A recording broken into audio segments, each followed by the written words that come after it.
इस वक्त पाकिस्तान एटमी लिहाज से एक कुव्वत बन गया है, मगर माशी लिहाज से उसकी हालत बहुत कमजोर है। कर्जों पर मुल्क चल रहा है। हद यह है कि कर्जों की सूद समेत वापसी के लिए मजीद कर्जे लिए जा रहे हैं।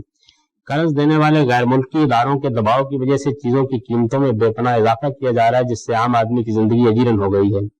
दीन और दानिश के एतबार से इस तशवीश अंगेज और तकलीफदेह सूरत हाल से छुटकारा हासिल करने के लिए आप क्या पायदार हल तजवीज़ करते हैं?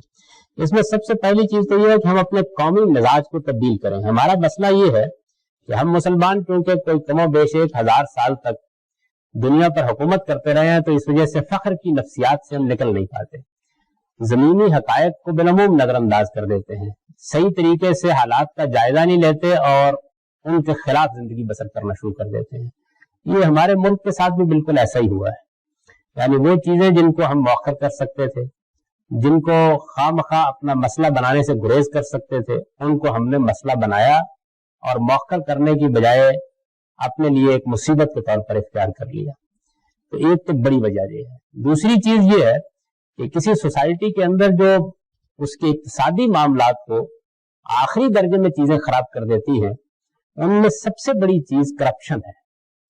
यानी कोई सोसाइटी अगर करप्ट हो जाती है, उसका अखलाकी जवाल इस दर्जे पर पहुंच जाता है कि आप किसी मामले में भी किसी पर एतमाद नहीं कर सकते, तो फिर उसके बाद अल्लाह ताला की तरफ से ये एक सजा है जो कर्जों की सूरत में उस पर मुसल्लत कर दी जाती है। चुनांचे तौरात में ये बयान हुआ है बड़ी वजाहत के साथ कि अल्लाह ताला ने यहूद से भी ये कहा कि मेरा ये अजाब है जो मैं नाजिल कर देता हूं किसी मुसलमान कौम के ऊपर कि वो दूसरों की मकरूस होकर रह जाती है।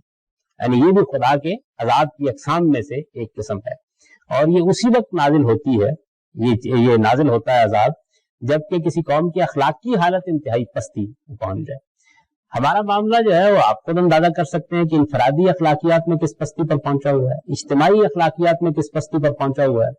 यानी वो जो कुरान मजीद ने यहाँ बयान किया जिसका मैं दर्स दे रहा था, जहाद किताल की बहुत बातें होंगी और मालूम होगा कि सारी दुनिया को फतह करने के लिए अल्लाह ताला ने हमें पैदा किया है, लेकिन ये कि मामूली मामूली अखलाकी मामलात का लिहाज नहीं होगा, मामूली मामूली अखलाकी मामलात का लिहाज नहीं होगा। वो चीजें कि जिनमें शरीयत खुद हम पर नाफिज होनी चाहिए, उनको हम सुनने के लिए भी तैयार नहीं होते। सारी दुनिया के लिए खुदाई फौजदार बनकर शरीयत नाफिज करने के लिए हम में से हर शख्स तैयार होता है।